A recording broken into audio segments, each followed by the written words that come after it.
So in the second slideshow for glaciers, we're going to talk about how they erode and move materials, which then causes the surface to change.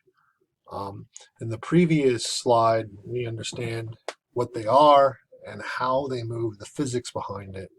Now we're going to look at how, because of their great shape and size and weight, how they change the surface of the Earth and create different features.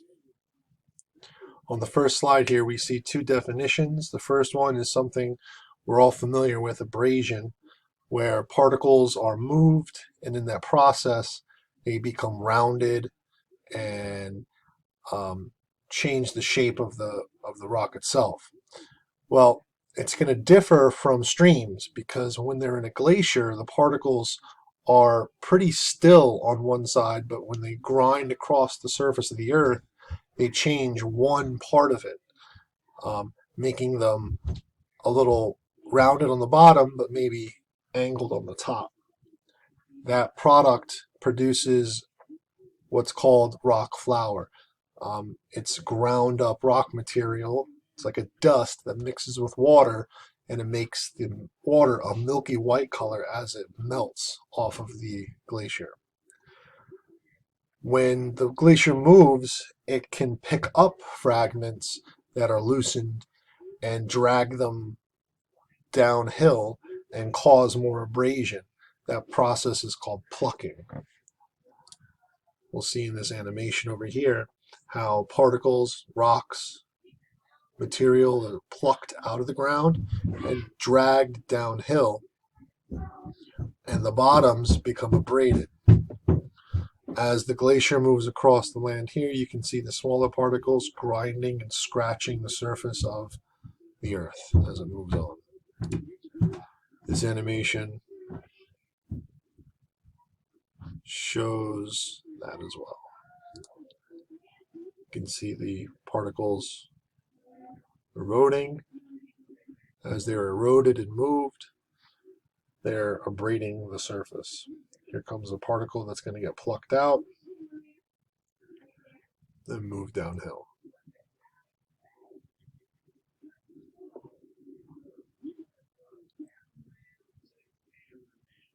And it scratches and grinds and loosens other rocks as it moves downhill.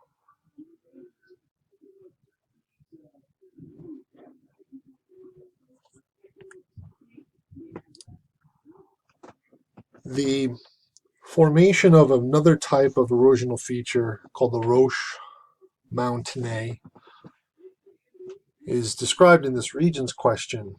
And you can see here they're giving you a lot of information in a paragraph and asking you a single question about the formation of the Roche Mountainais by glaciers is best described as an example of what. So we go back into the text and we can see that the glacier advances down the opposite side of the hill and chunking out bedrock, breaking it off and removing the ice. The process of glacial quarrying, making the side of the hill steeper. The resulting hill resembles a drumlin, except for a smaller and more composed of bedrock. We know that a drumlin is a feature, depositional feature that we'll learn about in the next slideshow. That is because of sediments being deposited. Which the entire process that makes this is physical weathering, of course. We're talking about grinding the material down and moving it. This question here asks about that same formation. We can see the abrasion happening as the glacier moves across, and then it comes down the steeper side, and this is quarrying down here where it grinds out the material, all of which was abraded further up.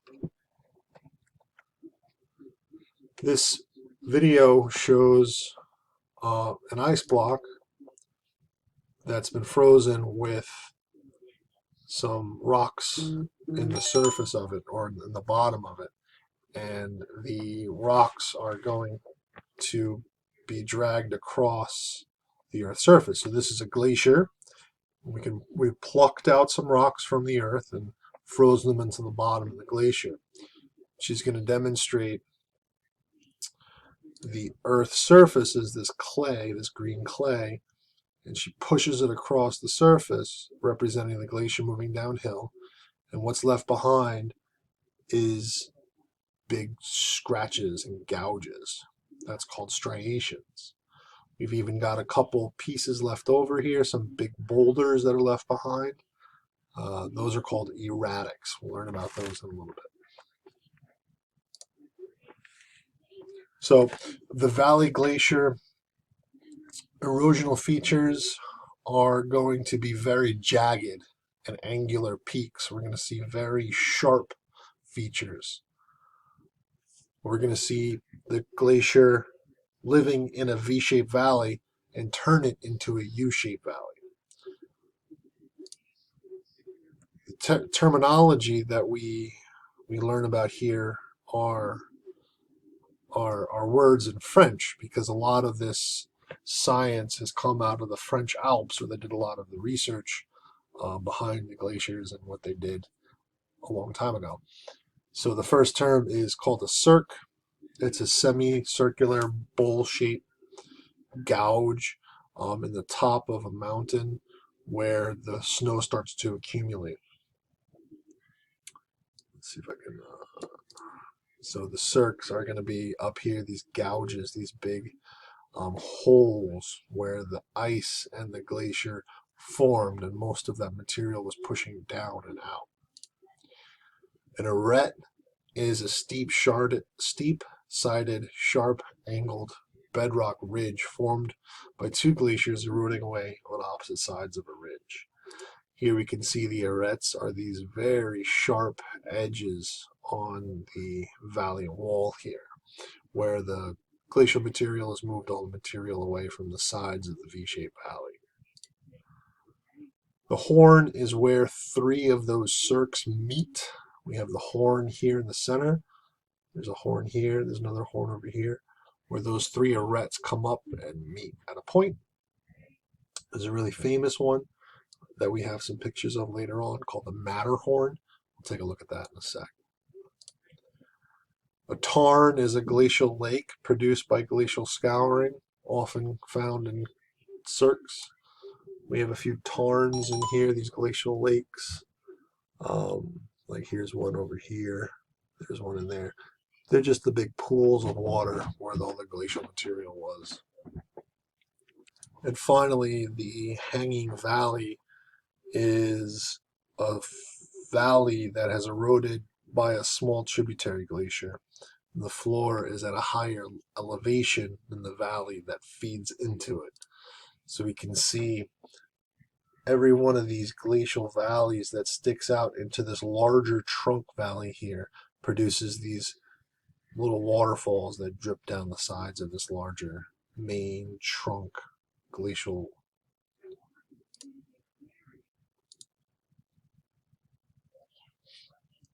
You can see some landscape features here. The U-shaped valley that we've been talking about. Here we have our glacial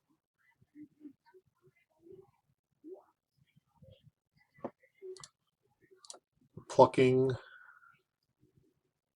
There's some videos here. They're good to watch with the volume, showing how the particles are plucked off and picked up, and some striations and scratches moving downhill. The U-shaped valley is an important thing to remember. Remember, rivers, R-I-V-E-R-S, make a V-shaped valley, and the glacier, or glacier, as some people call it, has almost a U sound into it. I say glacier, so either way. But it has a U-shaped valley. It's more rounded as the glacier is pushing down and evening out the sides that were a V-shape to begin with. Here we can see a more descriptive picture of the U-shaped valley. And even down the center here, we have a river establishing, and that's going to carve a V-shaped valley right out of it. And here we can see the U-shape from the glacier, and now there's a river flowing, which might turn it back into a V-shape. But right now, we can see that U shape.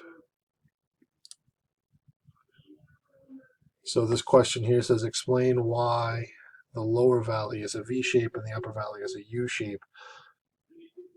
You can see the U shape here and the V shape they're talking about here. We can assume that because of the high elevation, that this was a glacier that existed in this valley, and the V shape is produced by the water that is rushing down and away, and then eventually makes its way out into the lake. Here's the image of the Matterhorn that we talked about, very famous horn that a lot of people like to climb, and it's a product of the three arêtes that make their way up to the very top. The Hanging Valley, we can see a U-shaped valley here. The water is dripping down from the glacier, falling down the side wall of another valley glacier that we can't see in the picture here, but if it were zoomed out, we could. Question here, the labeled surface feature of the landscape area resulted mainly from, we have a few different terms. We can see the arêtes, the horns, the hanging valleys, the cirques, and the U-shaped valley, all terms that we just learned about in the formation of glaciers, glacier erosion. Not glacier deposition, that's in the next part. We're talking about erosion, moving the material away. Some more terms that are present in the erosional features section. We have striations. Striations is a fancy term for grooves or scratches that are caused as the glacier's dragging pebbles and cobbles across the bottom of it and scratching the top of the Earth's surface. As that happens, the surface can be polished, almost like sandpaper scrubbing the surface of the Earth clean. And here we can see the surface is very flat, but it also has these scratches. That tells us a couple things. It tells us that a glacier probably was here at one point in time, because these scratches are so deep that only a large moving block of ice probably could have dragged a rock across the surface and caused that scratch. And it also gives us information about what direction the glaciers were moving. As this scratch goes up and down, we can see that there's like a north-south orientation to the glacial advance and retreat. Here we have some polish. The surface of this is relatively smooth compared to other rock surfaces. And we have some striations also in the surface of it. And here's a classic regions question. Photograph below shows both erosional and depositional features formed from the agents of erosion. Which agent of erosion produced the features shown in the photograph? It's a picture of a very flat rock with some scratches on it. And the only thing that's going to do that is glacial ice. Ocean waves aren't going to do that. That's going to cause frosting. Running water is going to cause V-shaped valleys. Prevailing winds aren't going to cause that. That's going to just make for deflation and different sides of this to be eroded away. The flatness of the top of this and the scratches is only from glacial ice.